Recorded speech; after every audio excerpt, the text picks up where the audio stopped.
The betrayal stung fresh, raw, and savage across my skin, as Marcus's wine-stained mockery was reborn before my eyes. I gasped, clutching the delicate fabric of my vintage Dior dress, the one I'd spent 3 months' worth of barista tips on, as I stared at my reflection in the bathroom mirror. 5 years rewound in an instant. "Sophia, are you almost ready?" My father's voice called through the bedroom door. "Everyone's arriving." I gripped the edge of the vanity so hard my knuckles blanched white. The porcelain felt cool against my trembling fingers, grounding me in this impossible moment. This wasn't a nightmare or a hallucination. Somehow, I had returned to the exact day of my parents' anniversary party, the night that had set everything in motion, the night Marcus had first destroyed me. Just, just a minute, I managed to call back, my voice cracking. The scent of my stepmother's overpowering gardenia perfume wafted under the door, so thick I could almost taste its artificial sweetness. This sensory detail confirmed what my mind refused to accept. I had truly returned to the past, complete with all my memories of a future that hadn't happened yet. I leaned closer to the mirror, examining my younger face. The confidence I'd painfully built over 5 years of struggling in the fashion industry was gone, replaced by the uncertain eyes of my 20-year-old self. But behind them burned the knowledge of what was to come. I knew how this night would unfold if I let it. I knew how Marcus would systematically dismantle every dream I cherished. "Not this time," I whispered to my reflection. I smoothed the emerald green fabric of my thrift store find, an authentic 1957 Dior cocktail dress that I'd restored myself. In my original timeline, I hadn't learned its true value until years later. Tonight, Marcus would ridicule it, call it charity case chic, and deliberately spill red wine across its delicate bodice, drawing laughs from the crowd of his sycophantic friends. The perfect, crushing public humiliation. A text alert chimed on my ancient iPhone 5. "Looking forward to seeing Goodwill's newest runway model. Don't embarrass Dad in front of the investors."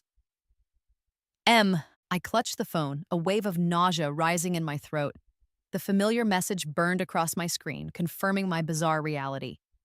I was living through this hell again. But this time, I carried an advantage no one could see. I knew exactly who Marcus would become and precisely what would cause his ultimate downfall. Taking a deep breath that filled my lungs with resolve, I applied a final touch of the vintage Chanel lipstick I'd found at an estate sale. The waxy rose scent brought back memories of my future success that now existed only in my mind. I swallowed hard, forcing down the panic threatening to overwhelm me. I stepped out of the bathroom into the hallway of my father's mansion, the cool marble floors a stark contrast to the warm summer evening. The sound of laughter and clinking glasses drifted up from the grand foyer below. Soft jazz played from the hired quartet, "The Way You Look Tonight," if memory served correctly, the perfect backdrop for Marcus's timed humiliation. As I descended the staircase, heads turned. My father beamed with pride, his eyes crinkling at the corners. My stepmother offered a tight smile that never reached her eyes. And then there was Marcus, handsome in his tailored suit, his expression darkening when he saw me. The glass of Cabernet already waited in his hand like a weapon primed for deployment. "There she is," my father called, waving me over. "Doesn't she look beautiful?" I crossed the room with measured steps, hyper-aware of the weight of each moment. Marcus moved through the crowd toward me, circling like a predator. "Interesting choice," he said loudly enough for nearby guests to hear. "Very creative to show up in secondhand clothes. Sustainable fashion statement." His eyes glittered with malice. I smiled sweetly, the knowledge of his future desperation fueling my confidence. "Actually, it's vintage Dior, circa 1957. Some things improve with age, unlike cheap shots." A flicker of surprise crossed his face. This wasn't how it had gone before. Last time I'd stammered and blushed, making myself an even easier target. "Well," he recovered quickly, "if painting the town red is your goal." His elbow jutted out in a move I remembered all too well, the wine glass tilting precariously. I sidestepped with a graceful pivot, avoiding the cascading crimson liquid that splashed onto the marble instead of my dress. Gasps erupted around us as Marcus fumbled, clearly embarrassed by his obvious intent. Careful, I said evenly. That looks expensive to clean. I touched his sleeve lightly, a subtle power move that made him flinch. Maybe switch to white wine? Less revealing when spilled. My father frowned, approaching us. Marcus, what happened?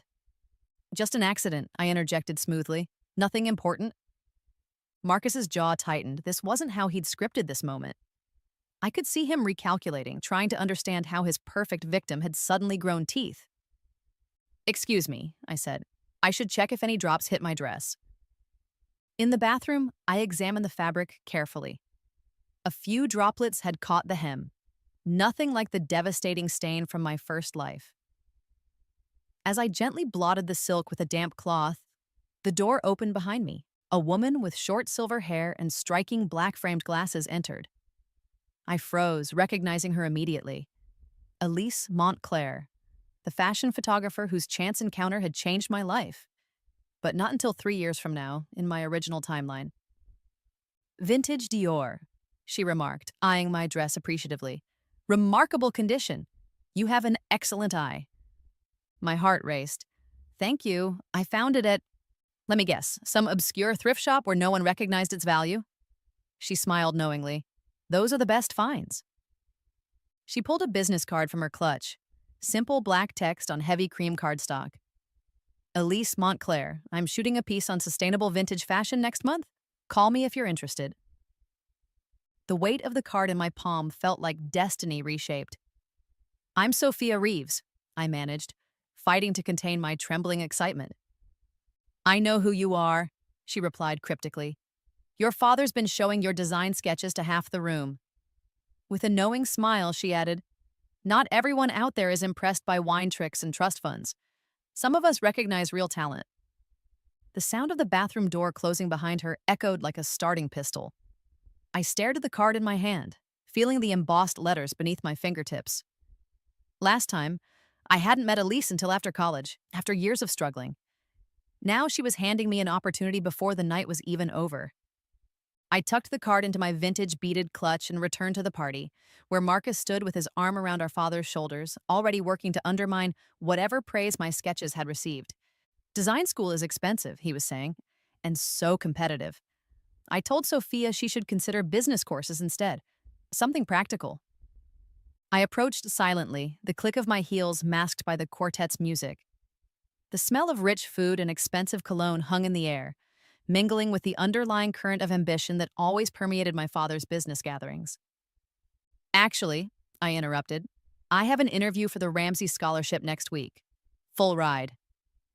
I savored the flash of alarm that crossed Marcus's face. He'd sabotaged that interview in my previous life by accidentally sending my portfolio to the wrong address. My father clapped his hands together. That's wonderful news. Why didn't you tell me? I wanted it to be a surprise, I said, never taking my eyes off Marcus. I wouldn't want anything to go wrong before the big day. Marcus's smile tightened. I could almost see the gears turning behind his eyes, recalculating his planned interference. Well, I'll drink to that, my father said, raising his glass. As the night progressed, I navigated the party with newfound purpose, making connections I'd missed the first time. I introduced myself to investors, charmed potential mentors, and politely deflected Marcus's increasingly desperate attempts to regain control of the narrative. By the time guests began to leave, the dynamic between us had shifted dramatically. Marcus cornered me in the hallway as I was saying goodbye to the last departing couple. What happened to you? He hissed, his breath hot against my ear. Did you grow a spine overnight? I smiled serenely. Let's just say I woke up with a fresh perspective. Don't get cocky, he warned, fingers digging into my arm. You're still the same charity case playing dress-up in other people's cast-offs. And you're still threatened by things you don't understand, I replied, gently removing his hand. Vintage fashion, talent, actual hard work. His nostrils flared. You think one good night changes anything? You're nothing without this family's name.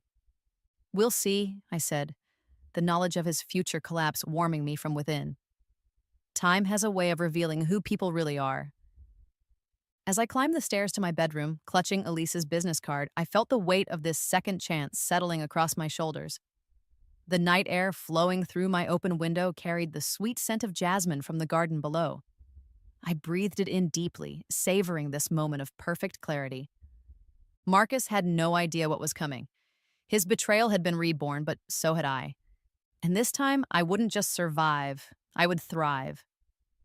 The clock on my nightstand ticked steadily toward midnight, marking the beginning of my second chance at life. Outside, I heard Marcus's sports car roar to life as he departed for some late-night rendezvous, unaware that his carefully constructed future was already unraveling. I slipped the Dior dress carefully onto a padded hanger, running my fingers along the still pristine fabric. This dress would become my talisman, my reminder of where I'd been and where I was going. In my first life, it had ended this night stained and ruined, tossed into the trash while I sobbed in my room. Now it hung perfect and untouched, a silent witness to the changes already set in motion. I pulled out my portfolio, the one that would mysteriously get lost before my scholarship interview if I didn't intervene, and began making a digital copy, planning countermoves against sabotage that hadn't happened yet. The night stretched before me, full of possibilities that hadn't existed just hours ago. Sleep could wait. I had a future to redesign. 3 days before my scholarship interview, Marcus struck just as I'd anticipated. I returned from a coffee shop to find my father looking concerned in the foyer. "Sophia, did you send your portfolio to the scholarship committee?"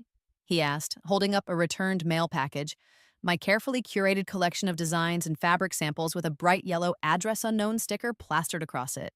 "What?" "Of course I did," I replied, forcing shock into my voice despite having expected this exact scenario. The familiar weight of the package landed in my hands, the paper torn at one corner exactly as I remembered. "Marcus said he double-checked the address for you," my father continued, his brow furrowed with worry. "Said you were nervous about getting it right." The scent of Marcus's signature cologne lingered on the package. A woody, expensive fragrance that now made my stomach turn. He'd handled my future, contaminated it with his touch just as before. "The interview is on Monday," I said, my voice hollow with practiced despair. "There's no time to resubmit." As if summoned by his name, Marcus appeared at the top of the stairs, dressed immaculately for a golf outing. "What happened?" he asked, his concern so perfect, so practiced, I wondered how I'd ever been fooled. "The portfolio was returned," my father explained. "Wrong address." Marcus descended, each footfall on the marble staircase echoing like a countdown to his performance. "That's impossible. I checked it myself." He took the package, examining the address label with theatrical precision.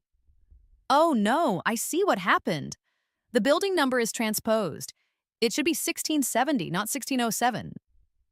"An easy mistake," he added, his hand falling heavily on my shoulder, squeezing just hard enough to telegraph triumph. My father sighed. "Can you fix this, Marcus? Use your connections?" Sophia's worked so hard. "I'll make some calls," Marcus offered magnanimously. "But honestly, at this point," he shrugged, the gesture eloquently conveying the futility of hope. I clutched the package to my chest, allowing tears to well in my eyes, not from disappointment, but from the effort of restraining my satisfaction. Everything was unfolding exactly as before. "It's okay," I said quietly. "Maybe it wasn't meant to be." Marcus patted my shoulder.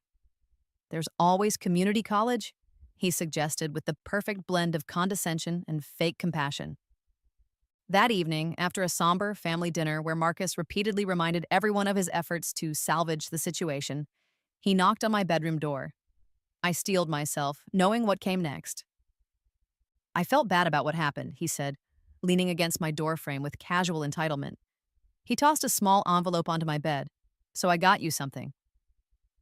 I opened it to find a $100 gift card to a mid-range department store. The exact amount managed to be simultaneously generous enough to appear kind and insulting enough to emphasize the gap between us. "To upgrade your wardrobe," he explained unnecessarily, "for when you find another opportunity. Something more realistic." "Thank you," I murmured, fingering the plastic card, "and that's thoughtful." His eyes narrowed slightly at my calm acceptance. In my first life, I'd thrown the card back at him, which had given him the satisfaction of my pain. This time, my muted response clearly unsettled him. "Well," he said, filling the awkward silence, Glad I could help. Some people just need to accept their limitations? After he left, I retrieved Elise's business card from its hiding place beneath my mattress. My fingers trembled slightly as I dialed her number. Not from nervousness, but from anticipation. The same electric anticipation I'd felt stepping onto my first major runway in my previous life. Elise Montclair, she answered on the third ring. This is Sophia Reeves, I said, my voice steadier than my hands. We met at my father's anniversary party. You commented on my Dior dress. Ah, the girl with the extraordinary eye, she replied, and I could hear the smile in her voice. I was wondering when you'd call. I'd like to take you up on your offer, I said. The photo shoot for vintage fashion? Perfect timing. I'm finalizing the concept this week. Bring your Dior and any other notable pieces you've collected. Wednesday, 10 a.m., my studio. I wrote down the address, a thrill running through me. In my previous life, I'd struggled for years before getting any professional attention. Now, it was happening before my scholarship dreams had even properly collapsed. There's something else, I ventured, emboldened by the memory of a future success that technically didn't exist yet. I understand Maison Laurent is looking for new design interns. A pause. You're well informed. Jean-Paul mentioned it when I shot their spring campaign. Another pause. You're thinking big for someone so young. I believe in aiming high, I replied, running my fingers along the vintage silk scarf draped over my reading lamp. Feeling its smooth texture ground me in this surreal moment. And I have a portfolio ready. The next morning, I slipped away before the household was fully awake, the cool dawn air sending goosebumps across my skin as I hurried to catch the early train to the city. In my bag, my precious portfolio, the real one, not the decoy Marcus had sabotaged, the vintage Dior, and 3 other thrift store treasures I'd carefully restored. Elise's studio occupied the top floor of a converted industrial building, with windows that bathed the space in natural light. The exposed brick walls displayed her most famous photographs, fashion icons captured in moments of unguarded authenticity. The Dior is even more magnificent in this light, she remarked after examining my small collection. Her camera clicked rhythmically as I modeled each piece, the mechanical sound punctuating the quiet hum of the studio like a metronome. Your portfolio, she said when we finished, holding out her hand. I passed her the culmination of 3 years' work, designs that had once been rejected before finding moderate success. Her face remained impassive as she turned each page, the only sound the soft rustling of paper and the distant blare of car horns 17 stories below. You understand proportions instinctively, she finally said, closing the portfolio. And your sustainable approaches are forward-thinking. Jean-Paul will be intrigued. She picked up her phone, the light catching on her silver bracelet as she dialed. Jean-Paul, it's Elise. I'm sending someone your way. Yes, for the internship. Trust me on this one. 1 week later, as Marcus smugly informed our father that the scholarship committee couldn't accommodate a late submission, I tried everything, Dad, but rules are rules. I quietly packed for Paris. My acceptance letter from Maison Laurent was safely tucked between layers of carefully folded vintage finds. My father was stunned but supportive when I told him. Paris? That's incredible, Sophia. But how will you manage financially? These internships hardly pay enough to live on. This was my opening. Actually, I've been thinking about that, I said, arranging my face into an expression of thoughtful concern. I have my small inheritance from grandmother. The inheritance, $50,000 left to me by my real mother's mother, was modest by our family's standards, but it represented my only independent financial resource. In my previous life, I'd used it for design school when the scholarship fell through. This time, I had other plans. Marcus is so good with investments, I continued, watching my father's expression brighten at my apparent trust in his son. Maybe he could manage it while I'm away.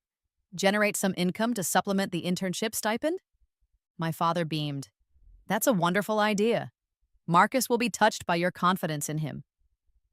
Marcus, predictably, couldn't believe his good fortune. You want me to manage your inheritance? He confirmed when my father proposed the arrangement at dinner, his fork pausing midway to his mouth. You're the financial whiz. I replied with just the right mix of admiration and naivety. Dad's always saying how you have a gift for finding opportunities. His smile was sharp enough to cut glass. I'm happy to help family. What Marcus couldn't know, was that I'd already documented the exact state of my inheritance, created a paper trail of the transfer, and set up alerts for any significant changes. I was effectively handing him rope, knowing exactly how he would fashion it into his own noose. But the night before my departure, I discovered something I hadn't known in my previous life. While searching for a missing earring in my father's study, I accidentally knocked over a stack of financial reports. As I gathered them, my eyes caught a discrepancy in the investment fund statements, evidence of systematic withdrawals disguised as standard management fees. The amounts were significant, the pattern was clear. Marcus had been embezzling from our father's investment fund for months, covering gambling debts I hadn't known about until much later in my first life. My hands trembled as I carefully replaced the documents, the heavy paper rustling between my fingers. The scent of my father's leather chair and the faint trace of his sandalwood aftershave filled my nostrils as I processed this new information. This was leverage I hadn't expected to gain so soon. At the airport the next day, Marcus made a show of his generosity, handing me an envelope containing 500 euros in cash. A little spending money for Paris, he said loudly enough for our father to hear. I'll take good care of everything while you're gone. You just focus on your little fashion adventure. I tucked the envelope into my bag, knowing it was a fraction of what he would skim from my inheritance in the coming months. I can't thank you enough, I said, meeting his gaze directly, for everything you've done for me. Something in my tone made his smile falter. For a moment, I thought he sensed the threat beneath my gratitude, but his arrogance quickly reasserted itself. What are brothers for? He replied, embracing me in a hug that was all show for my father's benefit. His expensive cologne overwhelmed my senses, and I had to force myself not to pull away too quickly. As I boarded the plane, a text message lit up my phone. Transferred the first installment to the management account. Already researching opportunities. You can trust me completely. I smiled at the screen, knowing that 6 months from now, this digital trail would become Exhibit 1 in his unraveling. The plane's engines rumbled beneath me, vibrating through my body as we prepared for takeoff. I leaned back into the seat, savoring the physical sensation of ascent, a perfect metaphor for what was coming. Paris awaited, and while Marcus believed I was running away in defeat, I was actually moving all my pieces into position. The countdown to his downfall had begun, marked by the rhythmic beating of my heart and the steady hum of jet engines carrying me toward my reborn future. The inheritance he thought he was stealing? It was the price I was willingly paying to purchase his destruction. And compared to what it would buy me, it was an absolute bargain.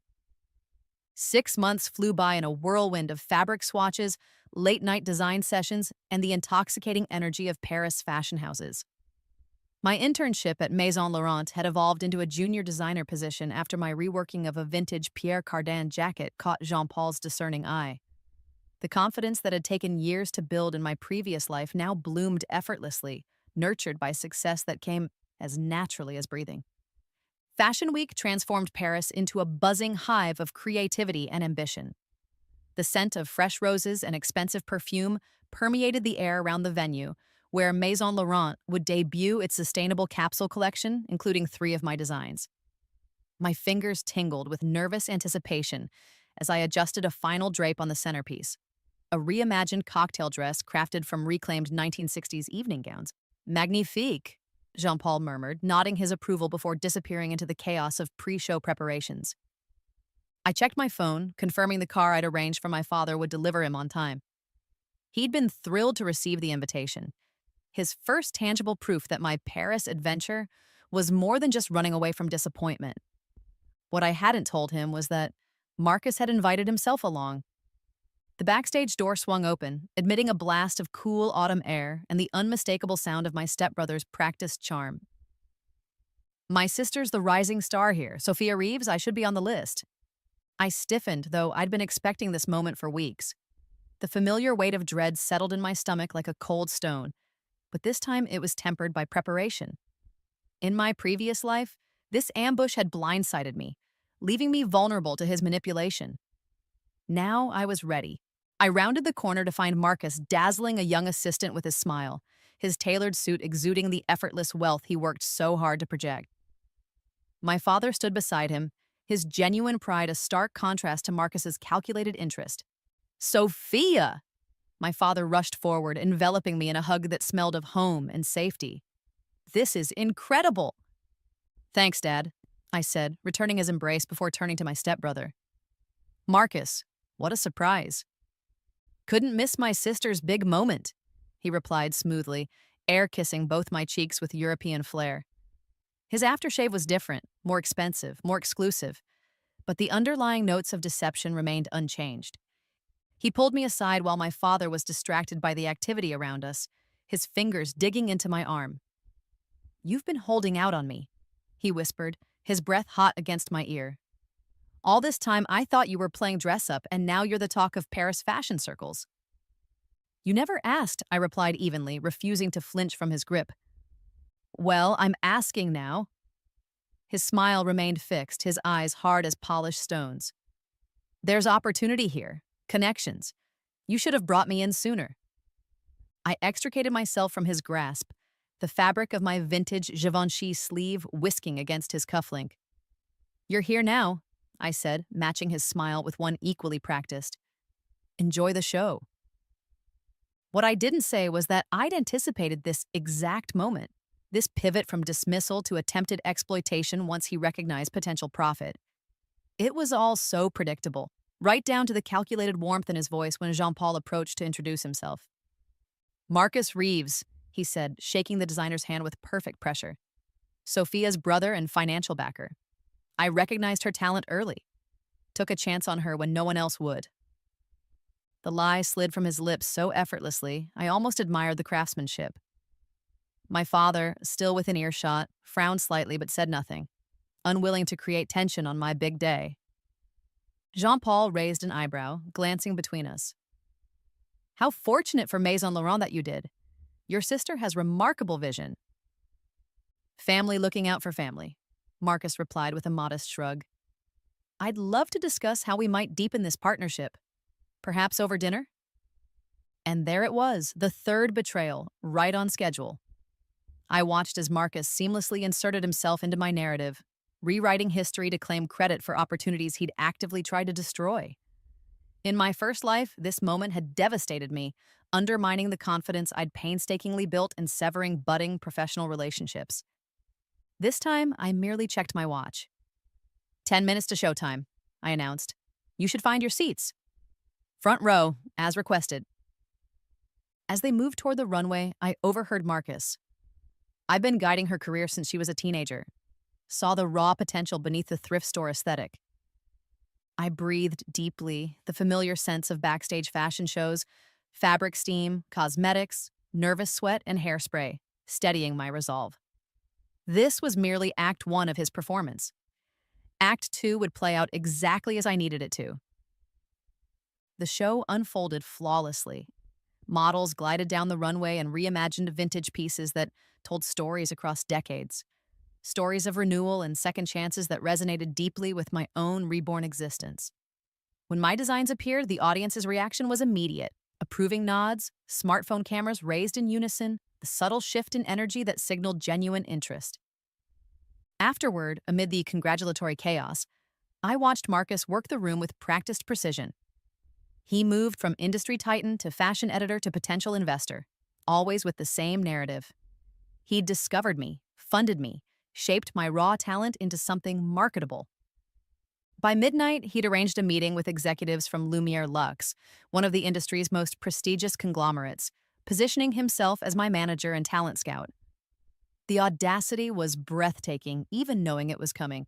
10% of any contract they offer, he informed me later at the after-party, his words slightly slurred from champagne. Standard family finder's fee. I've already discussed preliminary terms. Music pulsed around us, the bass vibrating through the floor and up into my chest cavity. The sweet, sour smell of spilled cocktails and designer perfume created a dizzying cloud as fashionable bodies pressed together in celebration. You've been busy, I observed, taking a calculated sip of my sparkling water. That's what big brothers are for, he replied, raising his glass in mock toast. Tomorrow, 2 p.m. at their headquarters. Wear something impressive, but not desperate. I've got this handled. My father approached, his expression a mixture of pride and confusion. What's handled? Marcus has appointed himself my manager, I explained with a smile that revealed nothing. He's negotiating with Lumiere Lux on my behalf. I'm leveraging my business experience for Sophia's benefit, Marcus interjected smoothly. Fashion is her world, but contracts and percentages are mine. My father's brow furrowed. Shouldn't Sophia have representation she's chosen? Someone with industry experience? Dad, Marcus laughed, clapping him on the shoulder. This is family business. Who better to protect Sophia's interests than her brother? Besides, I've already opened doors she couldn't access alone. I watched my father's resistance crumble under Marcus's confident assault. It had always been this way. Marcus the businessman, the practical one, guiding the family with his financial acumen while my creative pursuits were treated as charming but impractical hobbies. Just making sure, my father said finally. This is your moment, Sophia. I don't want anything to overshadow it. Nothing will, I assured him, the weight of my hidden recorder pressing against my ribs beneath my vintage Schiaparelli jacket. I'm exactly where I need to be. Later that night, after depositing my tipsy father at his hotel with promises of brunch the following day, I returned to my small but chic apartment in the 7th arrondissement.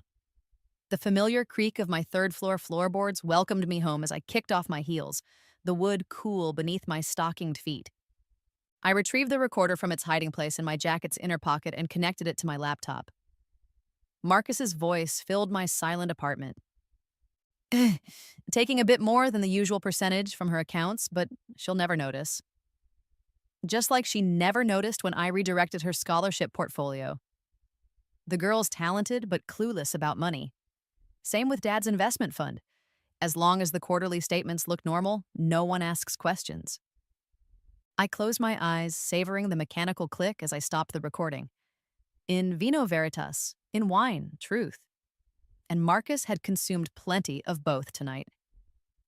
The next day, I arrived at Lumiere Lux headquarters precisely 15 minutes early, dressed in a vintage Yves Saint Laurent pantsuit I'd restored myself. The receptionist directed me to a sleek conference room overlooking the Seine where Marcus already waited, scrolling through his phone with impatient energy. There you are, he said without looking up. I've outlined our demands. Follow my lead and don't contradict anything I say. Of course, I agreed placidly, setting my portfolio on the polished table. The leather-bound case made a satisfying thunk against the wood, drawing his attention. What's that? He asked, eyeing the portfolio. Insurance, I replied, meeting his gaze steadily. His eyes narrowed, but before he could question further, the door opened to admit 3 Lumiere Lux executives. Introductions flowed with practiced corporate efficiency, business cards exchanged, pleasantries observed. Mr. Reeves has spoken highly of your work, said Madame Rousseau, the creative director. Though we were surprised to learn you had management, given your recent emergence. Family representation, Marcus interjected smoothly. We're a package deal. Indeed, I smiled. Marcus has been instrumental in my journey. In fact, he's shaped my entire career, haven't you, brother? He nodded, clearly pleased by my apparent cooperation. He even helped with my scholarship application, I continued, my tone light and conversational. And manages my inheritance. Marcus has his fingers in all aspects of my professional development. The executives nodded politely, though I noticed a slight furrow in Madame Rousseau's brow. Which brings us to terms, Marcus said, transitioning to business. We're looking for a comprehensive deal with appropriate compensation for talent discovery and development. A family finder's fee of 20% seems reasonable given the circumstances. The room temperature seemed to drop several degrees. 20%, double what he'd mentioned to me.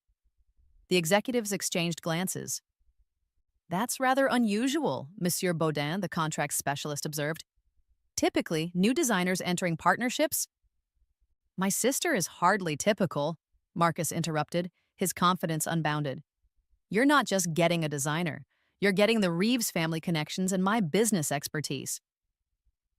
I watched the opportunity begin to dissolve before my eyes, exactly as it had in my previous life. Last time, I'd sat frozen, watching Marcus sabotage my career while claiming to advance it. This time would be different. Perhaps, I suggested, opening my portfolio, we should focus first on the creative vision I'd bring to Lumiere. Business terms can follow if there's mutual interest in collaboration.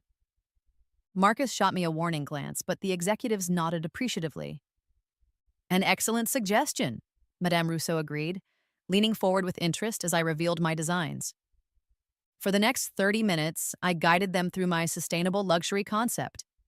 Vintage treasures reimagined for modern sensibilities, each piece telling a story of renewal.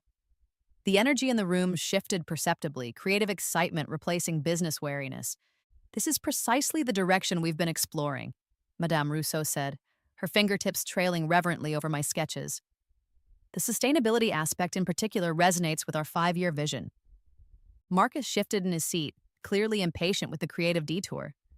The leather chair squeaked beneath him as he leaned forward. These designs are just the beginning, he interrupted.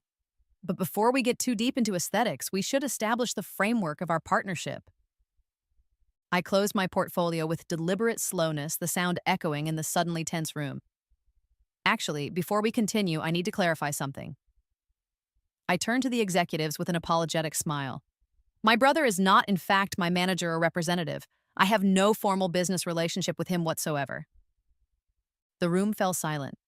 I could hear the distant ticking of the wall clock, marking the seconds of Marcus's growing fury. This is just pre-negotiation nerves, Marcus laughed, though the sound held no humor. Sweat beaded along his hairline as he reached for his water glass. Sophia and I have an understanding. We certainly do, I agreed, my voice steady. Just not the one you've described to these good people. I reached into my bag and withdrew a slim folder. I've taken the liberty of preparing my own proposal. You'll notice there's no mention of finder's fees or family management. Marcus's face flushed crimson. What do you think you're doing? He hissed. Business, I replied simply. Something you taught me a great deal about. Monsieur Baudin accepted my proposal with barely concealed relief. Perhaps, Mr. Reeves, you would like to step outside while we discuss specifics with Miss Reeves? This is ridiculous, Marcus sputtered, his composure cracking. Sophia, you have no idea what you're doing. These contracts, the percentages, you need me. His voice rose with each word, desperation bleeding through his polished veneer. Mr. Reeves, Madame Rousseau interjected firmly, your sister appears quite capable. Please conduct yourself professionally or excuse yourself. I watched Marcus's internal struggle play across his face, the humiliation of being dismissed battling with his desire to maintain connections to Lumiere Lux. Finally, pragmatism won. Fine, he said, regaining a semblance of composure. I'll give you space to discuss, but, Sophia, we need to talk immediately afterward. The door closed behind him with a decisive click that sent vibrations of satisfaction up my spine. My apologies, I said to the executives. My brother sometimes gets over-enthusiastic about family involvement. No need to explain, Madame Rousseau assured me. Family business can be complicated. Now, shall we discuss your actual terms? 2 hours later, I emerged from the conference room with a preliminary agreement for a featured collection under Lumiere's Sustainable Luxury Initiative. The terms were far better than anything Marcus could have negotiated, because unlike him, I wasn't trying to carve out a percentage for myself at the expense of the deal's overall value. He was waiting in the lobby, pacing like a caged tiger. The sharp odor of his anxiety-laced sweat reached me before his words did. What the hell was that? He demanded, falling into step beside me as I walked toward the exit. His hand grasped my elbow, fingers pressing hard enough to leave marks. Careful, I warned, looking pointedly at his hand until he released me. You're making a scene. I'm making a scene? You just undermined me in front of Lumiere Lux executives. After everything I've done for you. Let's be clear about what you've done for me, I said quietly, stopping near a tropical plant arrangement that would muffle our conversation. You sabotaged my scholarship application. You've been stealing from my inheritance fund. And now you tried to hijack my career by demanding an absurd finder's fee for opportunities you actively tried to prevent me from having. His face went pale, then flushed again. That's ridiculous. I've been investing your money, and as for the scholarship, that was an honest mistake with the address. Please, I interrupted, save it. I have no interest in your explanations. Fine, he snapped, shifting tactics with the agility that made him so dangerous. I admit I was aggressive with the percentage, but that's negotiation. I start high, they counter low. We meet in the middle. Basic business. You'd know that if you weren't so caught up in your fashion fantasies. I smiled, the expression never reaching my eyes. The funny thing is, I secured better terms in 2 hours than you could have in 2 months, precisely because I wasn't trying to extract a personal commission. So what now? He demanded. You think you can navigate this industry alone? These people will eat you alive without proper representation. I've already engaged an agent. I lied smoothly, watching his expression crumble further. Someone with actual fashion industry experience. They're drawing up paperwork as we speak. This was a calculated blow designed to remove him completely from my professional sphere. In my previous life, I'd eventually had to do this after months of his interference. This time, I was cutting him off before he could establish any foothold. Dad won't like this, he tried, playing his last card. Family first, that's always been his philosophy. Yes, I agreed, family first. Not family exploitation. There's a difference. His jaw worked silently, searching for a response that would regain control of the situation. Finding none, he defaulted to false concern. I'm worried about you, Sophia. Paris has changed you. You've become cold, calculating. I laughed, the sound genuine and bright enough to turn heads in the elegant lobby. That's rich coming from you. But you're right about one thing. Paris has changed me. Just not in the way you think. I turned to leave, but he called after me. This isn't over, Sophia. No, I agreed without turning back. It's just beginning. That night, while Paris glittered outside my apartment windows, I sat cross-legged on my bed, phone pressed to my ear as I recounted the day's events to Elise. He actually tried to claim a 20% finder's fee? She asked, her disbelief clear even across the digital connection. 20% plus expenses, I confirmed, running my fingers over the vintage silk scarf I'd recently acquired. A Hermès from the 1970s. Its pattern a geometric maze of interconnected paths, just like the web I was weaving around Marcus. The audacity is almost admirable, she chuckled. And your father, how did he take it? I sighed, the weight of family complications momentarily pressing down on me. He's confused. Marcus got to him first with some story about how I'm being influenced by industry sharks and pushing family away. And you? I told him the truth, that I value his support but need to establish my career independently. My fingers traced the scarf's pattern to its center, then back out again. He'll understand eventually. Well, your runway show is perfectly timed, Elise reminded me. Nothing speaks louder than success. My runway show, the culmination of 6 months' work scheduled for the final day of Fashion Week. A showcase featuring redesigned thrift store pieces, including a transformed version of the very dress Marcus had mocked at our parents' anniversary party. Speaking of which, I said, did you secure the photographer I requested for backstage documentation? All arranged, she confirmed. He'll capture every moment, especially the ones with your family present. Perfect, I murmured, a familiar anticipation humming through my veins. I want everything on record. The day of my show dawned crisp and clear, autumn sunlight streaming through Parisian windows and casting long shadows across ancient streets. The venue, a renovated 19th century textile factory, buzzed with pre-show energy, models, and assistants navigating the controlled chaos with practiced precision. I moved through it all in a state of hyper-awareness, each sensory detail burned into my memory. The chalky taste of backstage air thick with makeup powder, the mechanical whir of sewing machines making last-minute adjustments, the kaleidoscope of colors from my collection hanging in perfect sequence. My father arrived early, his proud smile a balm to my stretched nerves. This is incredible, Sophia, he said, embracing me. Your mother would have been so proud. Tears pricked behind my eyes at the rare mention of my real mother, who had died when I was too young to form lasting memories. Thank you, Dad. That means everything. Is Marcus here yet? He asked, glancing around the bustling space. Not yet, I replied, keeping my tone neutral. But he'll be front row for the show. My father hesitated, clearly uncomfortable. He mentioned there was some disagreement about your Lumiere contract. There was, I acknowledged. He tried to appoint himself my manager without my knowledge or consent. It wasn't appropriate. He means well, my father sighed, his default defense of his stepson. He's always looking out for the family's interests. Is he? I asked softly. Or his own? Before my father could respond, one of my assistants approached with an urgent question about the finale look. By the time I'd resolved the issue, Marcus had arrived, charming my staff and acting as though our confrontation at Lumiere had never happened. The prodigal designer, he greeted me, air-kissing both cheeks. Today he smelled of new cologne, something exclusive and clearly expensive. This is quite the production, more elaborate than I expected. Full of surprises, that's me, I replied, the double meaning clear only to us. He lowered his voice, smile never wavering for the benefit of observers. Dad says you've frozen me out of your Lumiere deal. That's short-sighted, Sophia. We're better as allies than enemies. Are those the only options you can imagine? I asked. Because I see a third. We simply operate in separate spheres. Naive, he scoffed. Everything connects in business. Your fashion world exists because of people like me who understand money. 10 minutes to places, called the show director, saving me from further conversation.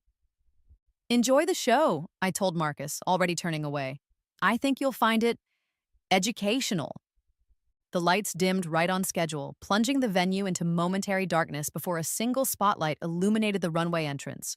The opening notes of my carefully selected soundtrack, a stripped-down, haunting cover of The Way You Look Tonight, filled the space with delicious irony. The first model emerged wearing a restructured 1940s military jacket transformed into an elegant evening coat.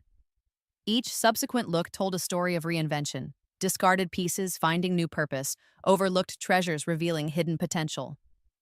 From my vantage point backstage, I could see Marcus in the front row, his expression shifting from polite interest to growing recognition as the theme became unmistakable. By the time the seventh look appeared, a cocktail dress constructed from 3 different thrift store finds, including elements that eerily resembled my original mocked dress. His smile had hardened into something fragile and forced. The finale piece was my masterpiece of meaningful revenge. My original Dior, preserved in its emerald glory but now paired with a dramatic cape crafted from reclaimed vintage silks. The model wearing it paused directly in front of Marcus, the spotlight catching every perfect detail of the dress he'd once tried to ruin. The applause was thunderous when I emerged from my bow, the audience rising to their feet in an ovation that sent vibrations through the wooden runway. Fashion critics nodded appreciatively, buyers leaned toward each other in excited conversation, and photographers' flashes created a storm of light. At the reception afterward, I was immediately surrounded by industry insiders eager to discuss collaboration. Marcus hovered at the periphery, watching as I navigated conversations with the ease of someone who belonged, someone who no longer needed his approval or assistance. Quite a statement, he said when he finally managed to approach me, champagne flute clutched too tightly in his manicured hand. The green dress in particular. You recognized it, I observed. I'm flattered you remembered. Hard to forget, he replied, a muscle twitching in his jaw. Especially when it's so obviously featured as some kind of, revenge piece? I laughed lightly, touching the arm of a passing fashion editor to include her in our conversation. Marcus thinks my finale piece is about him, I explained. Isn't that adorable? My stepbrother believes high fashion revolves around family drama. The editor raised an eyebrow, amused. Every designer draws inspiration from personal experience. But darling, that collection transcended any single narrative. It was universal. Marcus's face flushed with embarrassment as the editor drifted away. Cute deflection, he muttered, but we both know what you're doing. Creating beauty from what others discard? I suggested innocently. Finding value where others see nothing? How provocative of me. His eyes narrowed. You've made your point. Now let's discuss how we move forward. Despite our misunderstanding, I still believe we can collaborate profitably. I've been approached by several investors who— No, I interrupted simply. The single word hung between us, more definitive than any argument. His expression flickered between disbelief and anger. "What do you mean, no?" he demanded. "I mean, I'm not interested in any business arrangement with you. Not now, not ever." "That's remarkably short-sighted," he said, lowering his voice to avoid attracting attention. "Especially given your recent successes. Proper financial management is crucial at this stage." "I agree," I replied. "That's why I've engaged Morty Associates to audit all my accounts, including my inheritance fund that you've been managing." His face went pale. That's unnecessary. I can provide full statements." "I'm sure you can," I smiled. "And I'm equally sure they'd be immaculately prepared. But I prefer independent verification." "You're making a mistake," he warned, desperation edging into his voice. "We're family, Sophia. Family sticks together. Like you stuck by me when you sabotaged my scholarship application, or when you tried to hijack my Lumiere deal?" I kept my tone pleasant, my expression neutral. "That kind of family support I can live without." Before he could respond, I was rescued by Jean-Paul, who swept me away to meet an important magazine editor. The rest of the evening passed in a blur of congratulations and connections, with Marcus a dark cloud hovering at the edges of my triumph. It was nearly midnight when I finally returned to my apartment, feet aching pleasantly, mind still buzzing with adrenaline and success. I kicked off my heels, the cool floor a relief against my sore soles, and padded to the window overlooking the glittering Parisian streetscape. In my previous life, tonight would have ended very differently, with Marcus successfully positioning himself as my business manager, slowly siphoning both money and credit from my growing success. It had taken me years to disentangle myself from his machinations, years of lost opportunities and undermined confidence. This time, I had cut him off at the pass. The foundation was laid, the trap was set. All that remained was for him to make his inevitable desperate move when the auditors uncovered his embezzlement. I stretched my arms overhead, feeling the satisfying pull of muscles after a day of constant tension. The distant sound of late-night revelry drifted through my partially open window, along with the faint scent of baking bread from the patisserie preparing for morning. Paris at midnight, alive with possibility and ripe with promise. My phone buzzed with a text message. "We need to talk. Breakfast tomorrow, 9 a.m. Your father is concerned about the direction you're taking. M." I smiled at the screen, already anticipating our next encounter. Marcus still believed he held some power over me, that my father's concern could be weaponized to bring me back in line. He had no idea that each attempt at manipulation only strengthened my position. Tomorrow would bring another round in our silent war, but tonight belonged to my victory, and I intended to savor every moment. 3 months after my runway success, I returned home for my father's 60th birthday.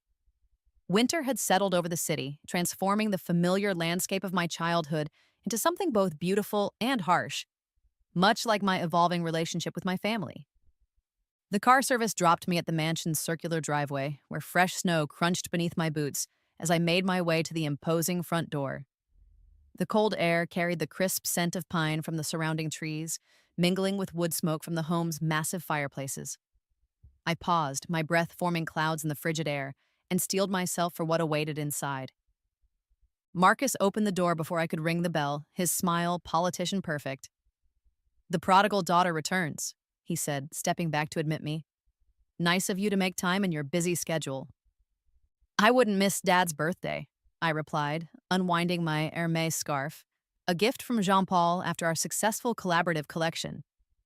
The silk whispered against my wool coat as I removed it, the sound oddly comforting amid the tension. My father emerged from his study, his face lighting up at the sight of me. "Sophia!" he exclaimed, enveloping me in a bear hug that smelled of his familiar aftershave and subtle whiskey notes. "You're finally here." "Happy birthday, Dad," I said, returning his embrace with genuine warmth. Despite everything, my father remained my father, well-intentioned if often blind to Marcus's manipulations. "Let me look at you," he said, holding me at arm's length. "Paris agrees with you. You're glowing." "Success agrees with her," Marcus corrected, his tone making it sound like an accusation. "Sophia's quite the fashion world darling these days." My father either missed or chose to ignore the undercurrent. "And we couldn't be prouder," Wait until you see what we've planned for the party tomorrow. Your stepmother has outdone herself. As if summoned, Caroline appeared in the foyer, elegant as always in tailored wool and subtle diamonds. Sophia, she greeted me with air kisses that carefully preserved her immaculate makeup. How was your flight? Smooth, I replied, matching her polite detachment. Our relationship had always been cordial rather than close, a mutual recognition that neither of us was what the other would have chosen. You must be exhausted, she continued. Marcus, show Sophia to her room while I finish discussing the catering arrangements with your father. My old bedroom remained largely unchanged, a time capsule of the life I'd left behind. I ran my fingers over the familiar spines of fashion books on my shelves, the glossy covers cool and smooth beneath my touch. The faint scent of the lavender sachets I'd made years ago still lingered in the drawers. Settling back into the nest? Marcus asked from the doorway, watching me reacquaint myself with the space. Just for the weekend, I replied, unpacking my carefully selected outfits for the celebration. Then back to Paris. We begin production on the Lumiere collection next week. He entered without invitation, closing the door behind him with a soft click that nonetheless sent alarms racing through me. About that, he said, his voice dropping to a confidential murmur. We need to discuss a few things before tomorrow's party. I continued unpacking, refusing to show concern. What things? Dad's company is facing some challenges, nothing serious, he added quickly, but cash flow isn't what it should be, the investment division particularly. How unfortunate, I said neutrally, though internally my pulse quickened. This was the opening gambit I'd been expecting. Yes, well, these things happen in business. He leaned against my desk with calculated casualness. The point is, Dad's birthday would be a terrible time for any disruptive news. Financial audits, for instance. And there it was, his real concern. My inquiry into my inheritance fund would inevitably uncover his embezzlement from my father's investment division as well. I folded a cashmere sweater with deliberate care. Are you worried about something specific, Marcus? Just family harmony, he replied smoothly. This celebration means a lot to Dad. I'd hate to see anything overshadow it. So would I agreed, meeting his eyes directly. Which is why I've postponed my auditor's report until next week. Relief flickered across his face before he could mask it. Sensible. Family first, after all. Always, I smiled, the expression never reaching my eyes. By the way, I love your suit. Tom Ford? He preened slightly at the recognition. Good eye, just picked it up last week. It's gorgeous, I said truthfully. The fabric is exceptional. Speaking of exceptional fabric, he segued, his real purpose finally emerging. I have a date with Isabel Harrington tomorrow night, the banking heiress. He added, unnecessarily. I don't suppose I could borrow that Givenchy jacket you wore for your Vogue interview? We're similar builds, and it would be perfect with my new Brioni trousers. The request was so audacious I nearly laughed. Marcus, who once mocked my fashion choices, now wanted to borrow my designer pieces to impress a wealthy date. The irony was exquisite. I'm afraid not, I said, my tone regretful but firm. I need it for a meeting on Monday. His smile tightened. Surely you have other options. This is important, Sophia. The Harringtons are old money, exactly the kind of connection our family needs right now. Our family? I echoed, raising an eyebrow. Or you specifically? Same difference, he replied dismissively. My success benefits everyone. You know how these things work. Indeed I do, I murmured, turning back to my unpacking. But the jacket stays with me. Perhaps try the new Zegna on Bedford Street. They might have something suitable. He lingered a moment longer, clearly wanting to push the issue, but finally left with ill-concealed frustration. The door closed behind him with slightly more force than necessary, the vibration traveling through the floorboards beneath my feet. I waited until his footsteps faded down the hallway before retrieving my phone from my handbag. A quick text to my contact at Mority Associates confirmed what I already suspected. Their preliminary audit had uncovered significant irregularities in both my inheritance fund and my father's investment division. All trails led directly to Marcus. The birthday celebration the next evening was meticulously orchestrated, Caroline's specialty. Crystal chandeliers illuminated the mansion's grand ballroom, their light fracturing off champagne flutes and ice sculptures. The air hung heavy with the scent of hothouse roses and expensive perfume, underscored by the rich aroma of gourmet hors d'oeuvres circulating on silver trays. I wore a vintage Chanel suit I'd remodeled myself, its classic lines updated with sustainable materials where repairs were needed. The fabric felt substantial against my skin, armoring me for the evening ahead. My father was in his element, accepting congratulations and well wishes from business associates and social connections with genuine pleasure. I watched him from across the room, a wave of protective affection washing over me. He didn't deserve the shock that was coming. Marcus's betrayal would hit him hard.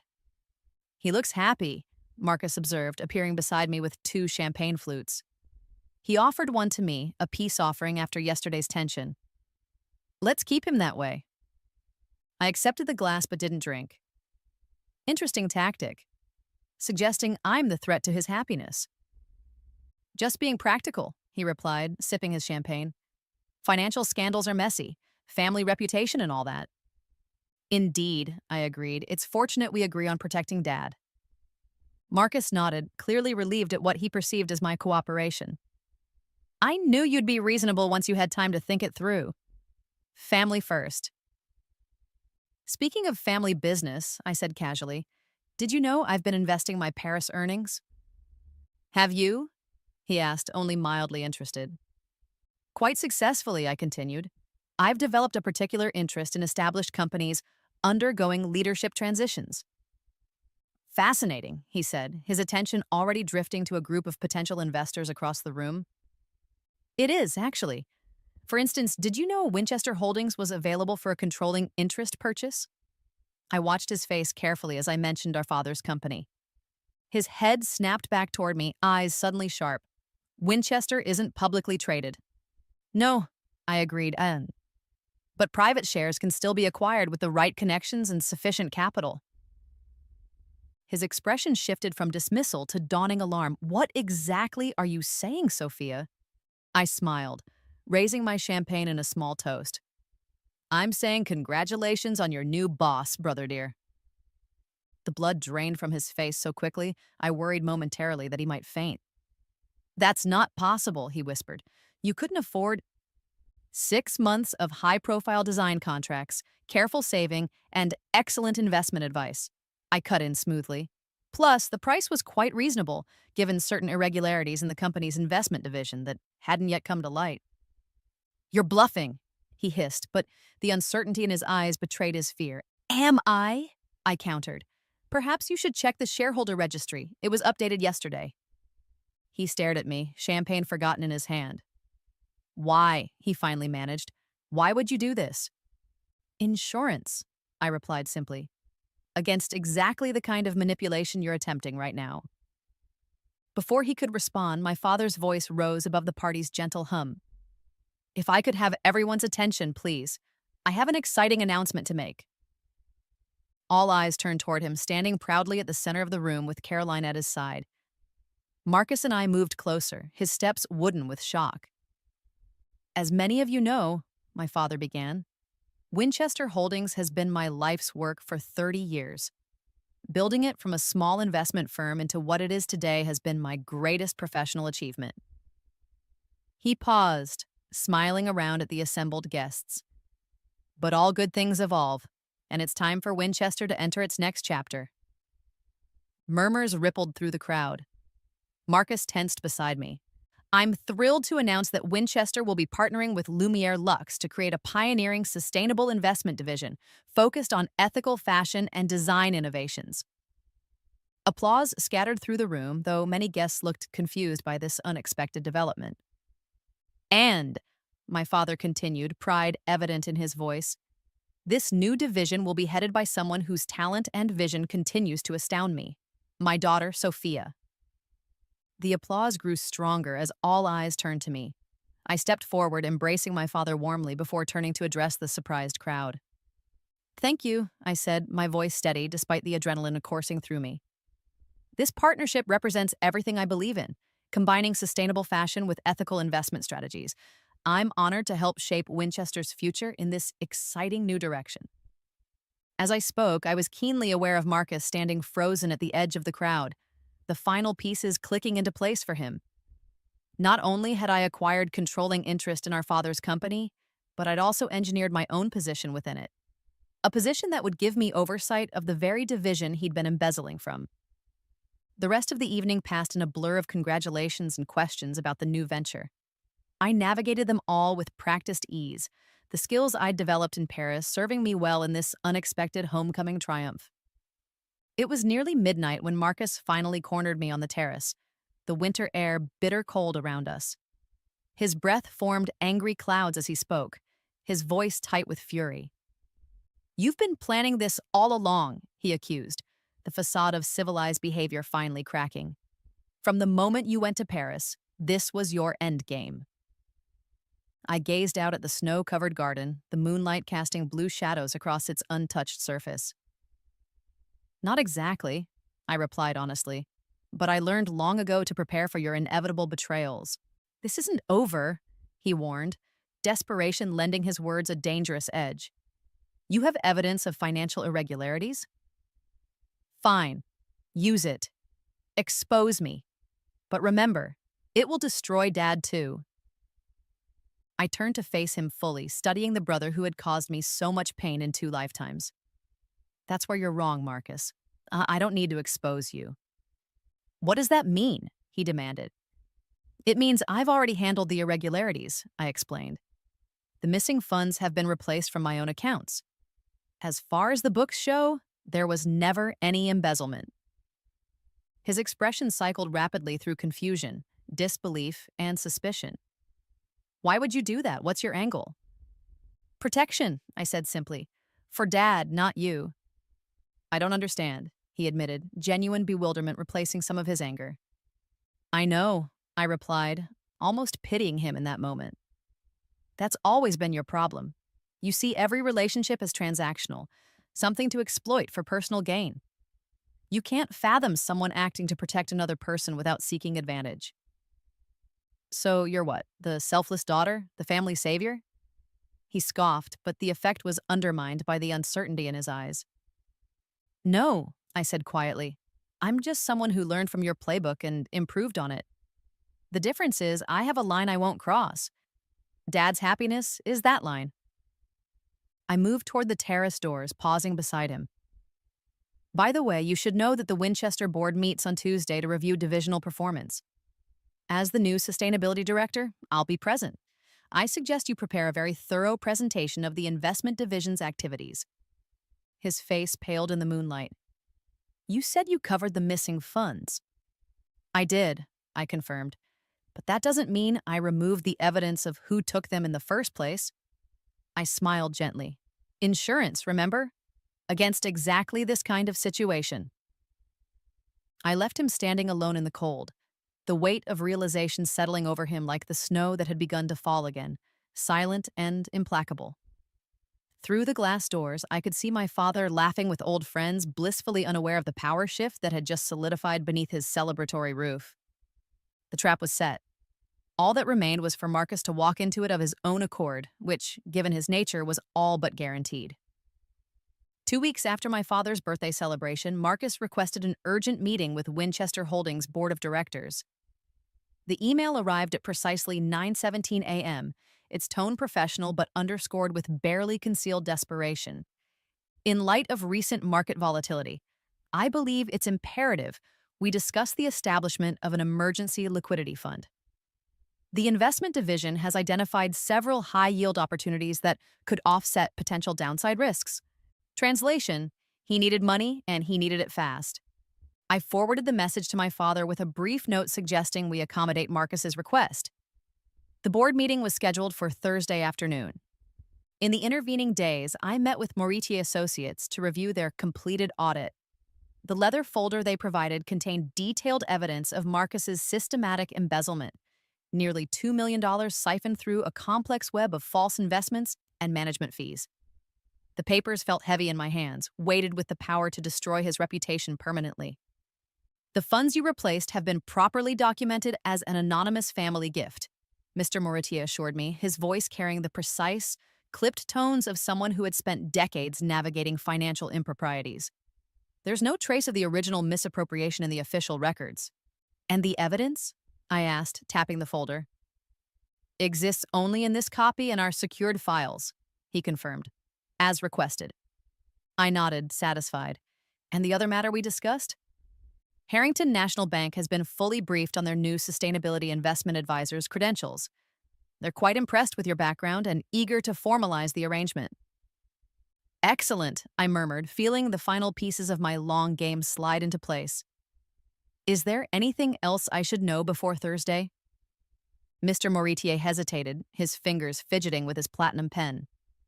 Just that your brother made inquiries last week about securing a significant personal loan. He was quite insistent about the urgency. I wasn't surprised. Marcus's gambling debts had been mounting steadily in my previous life as well. The difference was this time I knew exactly how desperate his situation had become before he'd started embezzling.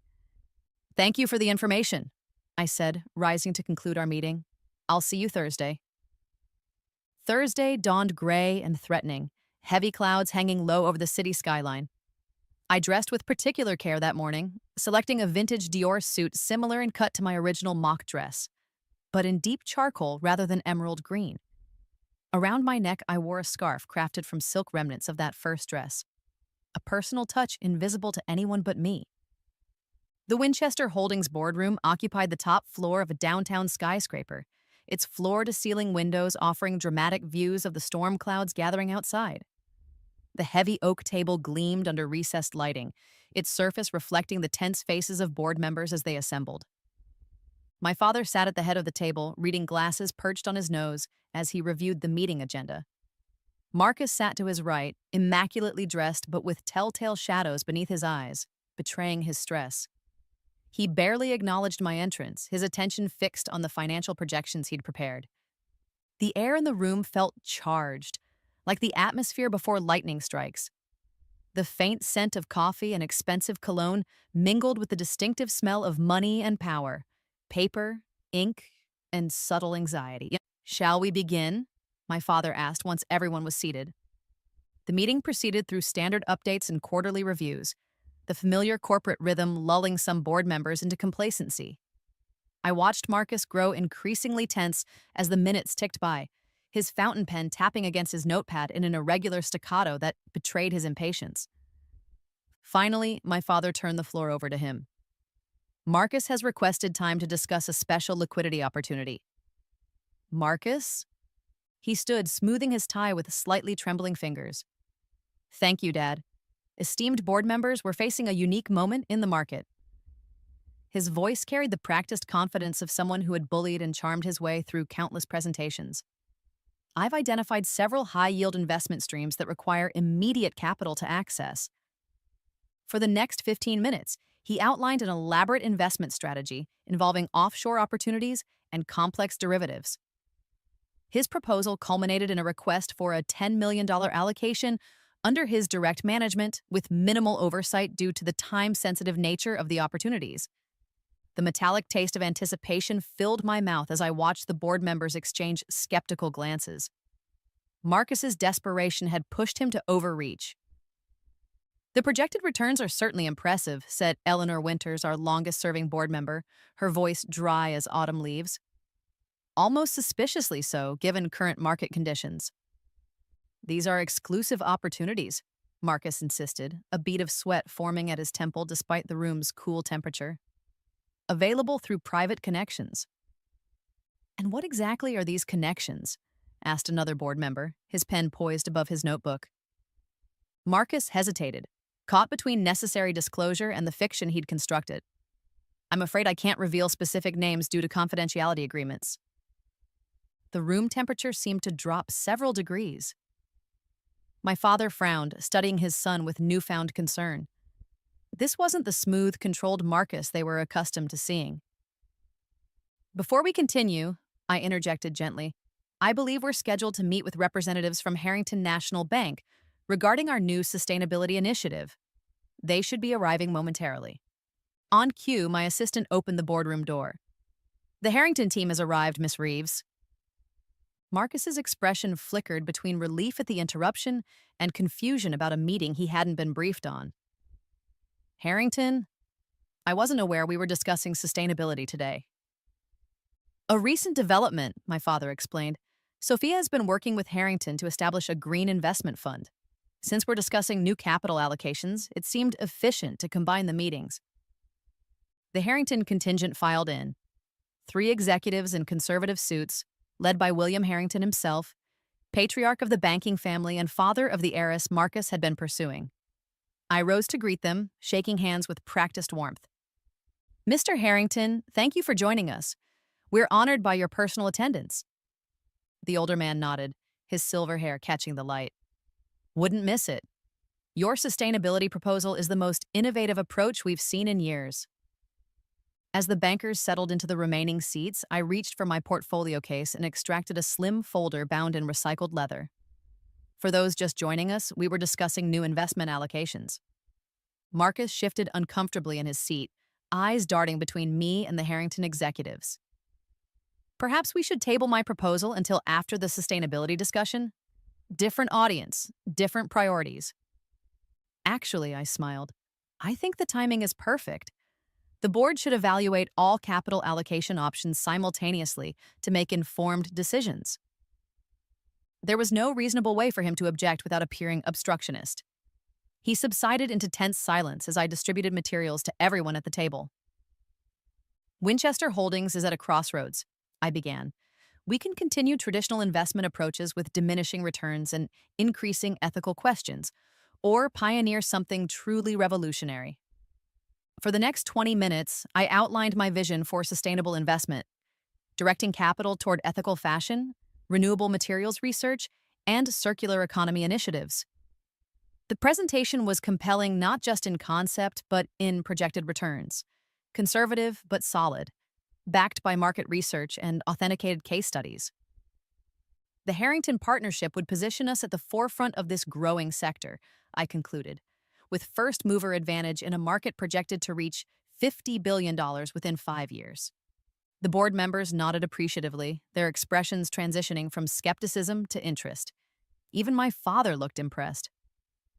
A compelling presentation, Eleanor remarked, though quite different from the opportunity Marcus described.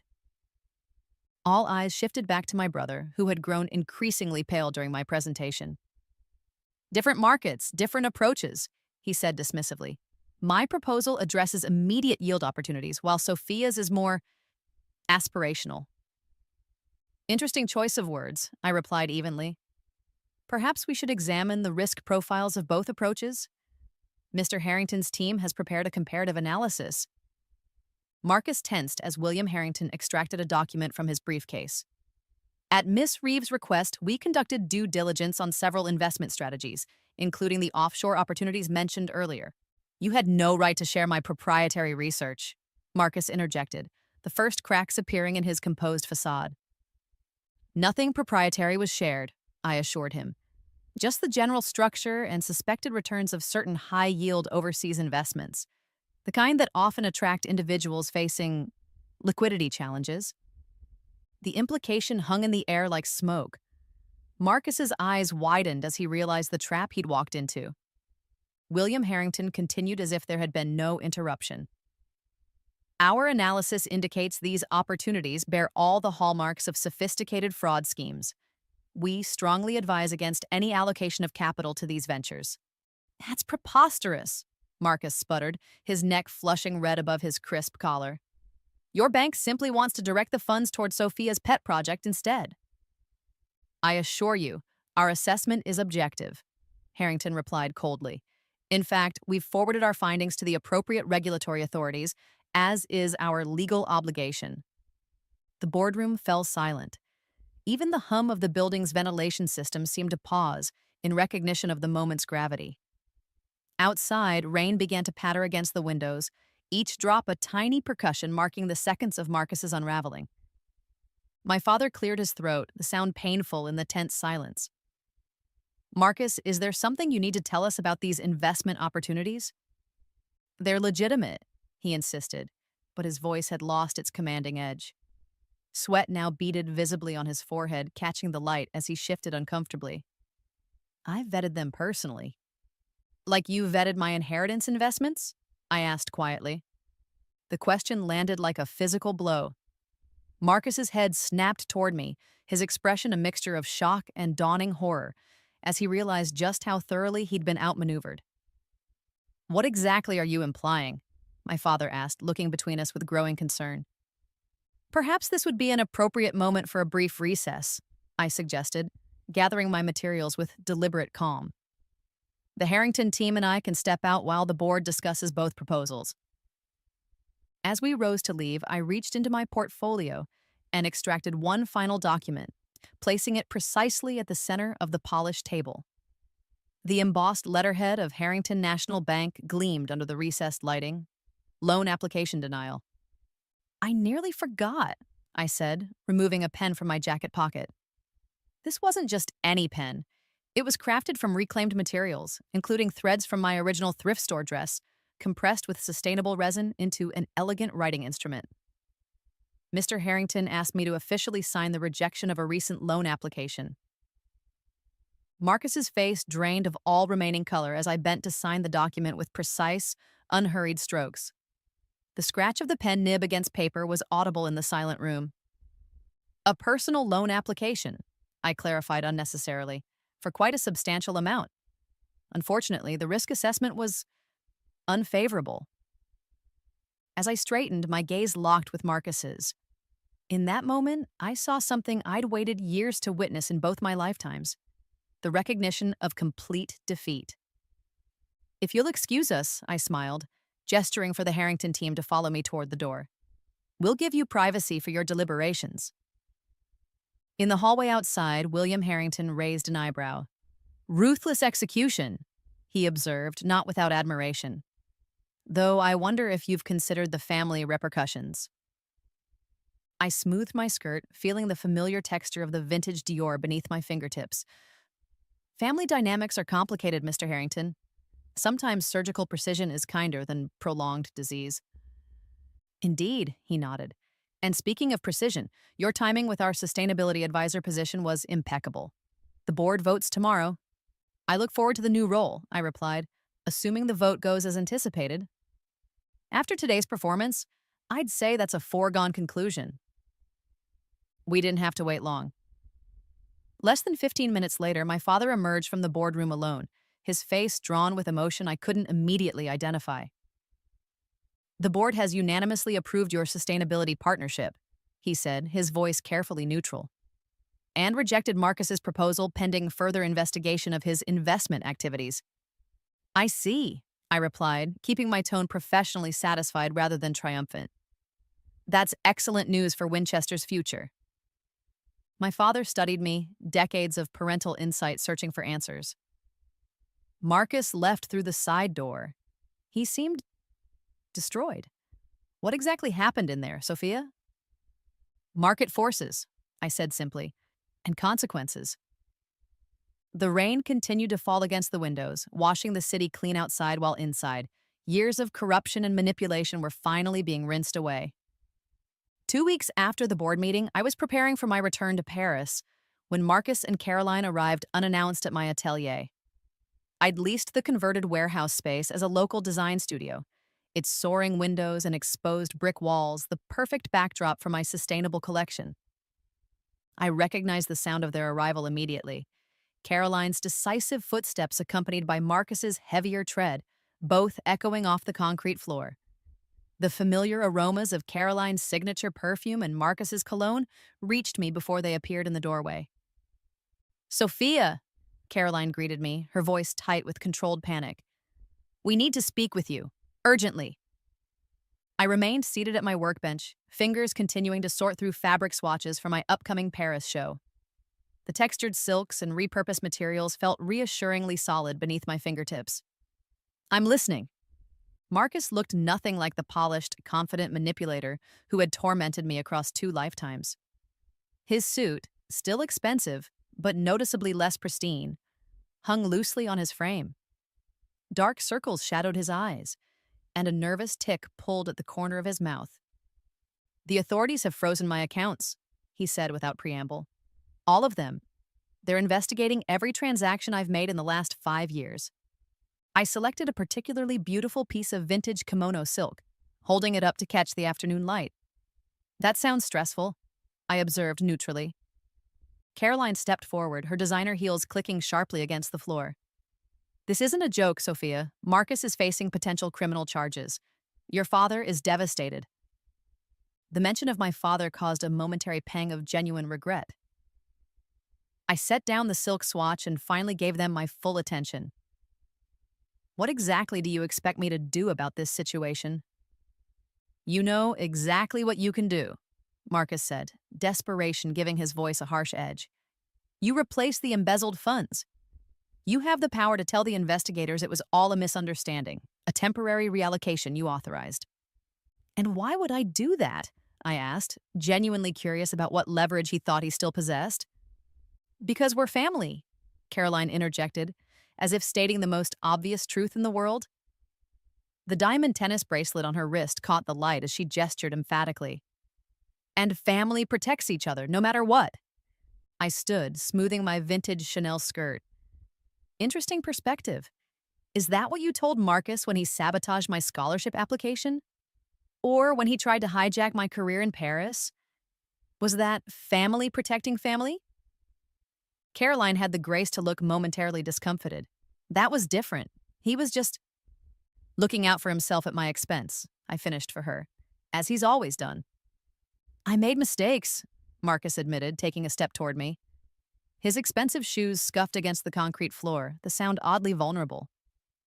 I was jealous, okay? You had this natural talent, this vision that people responded to immediately. All I had was what Dad taught me about business. A tear, whether genuine or tactical, I couldn't be sure, slid down his cheek.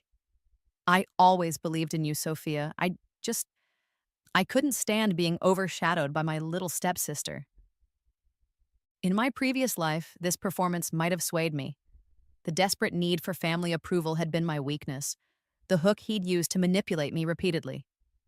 But that Sophia had died the moment I'd awakened to this second chance. That's a touching speech, I acknowledged, turning back to my workbench. My fingers found a swatch of emerald silk, remarkably similar to my original thrift store dress. But ultimately irrelevant. What do you mean, irrelevant? Caroline demanded, her composure fracturing. He's facing prison, Sophia, actual prison. I'm aware of the potential consequences, I replied calmly. I'm simply not inclined to intervene. Marcus moved with sudden desperation, dropping to one knee beside my workbench. The gesture was so unexpected, so completely out of character, that I momentarily froze. I'm begging you, he said, his voice breaking. I know I don't deserve your help. I know I've been terrible to you, but please, Sophia, I can't go to prison. I'll do anything. Anything at all. I looked down at him, this man who had systematically tried to destroy my dreams across 2 lifetimes. In his eyes, I saw genuine fear, perhaps the first authentic emotion he'd ever shown me. Do you remember my green dress? I asked quietly. At our parents' anniversary party? He blinked, thrown by the apparent non sequitur. What? Yes, I remember a green dress. You called it charity case chic, I reminded him. You tried to ruin it with red wine. You mocked my dreams of design school. I was an ass, he admitted. I was cruel and thoughtless. No, I corrected him. You were deliberate and calculating. There's a difference. Caroline stepped forward, frustration overtaking diplomacy. What does a dress from years ago have to do with anything? Marcus is facing criminal charges. Everything, I replied simply. That dress was my first lesson in who Marcus really is. Everything that followed, the scholarship sabotage, the inheritance theft, the attempted career manipulation, was just confirmation of what I already knew. I returned my attention to the fabric swatches, organizing them with methodical precision. I'm going to tell you something important now, something neither of you will understand. I've lived this all before. I've seen where Marcus's corruption leads, how it damages everyone around him. I've been given a rare second chance to set things right. They exchange the kind of glance people reserve for those they fear might be unbalanced. Marcus rose slowly from his knees. Sophia, you're not making sense.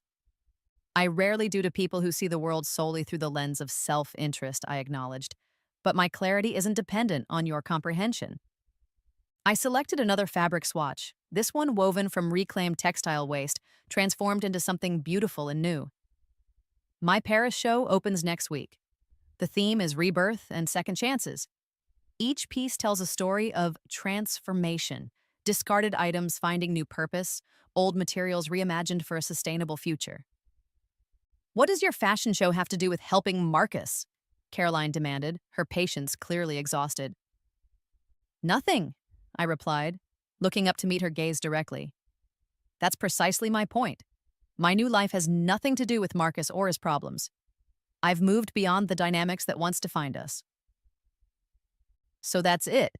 Marcus asked, his voice hollow. After everything we've shared as a family, you're just going to let me go to prison? I considered him for a long moment, weighing all that had passed between us across 2 lifetimes. Yes, I said finally. I am. The simplicity of my answer seemed to shock them both into momentary silence. Outside, a distant siren wailed, its mournful sound filtering through the tall windows along with the golden afternoon light. You can't mean that, Caroline finally said, her voice barely above a whisper.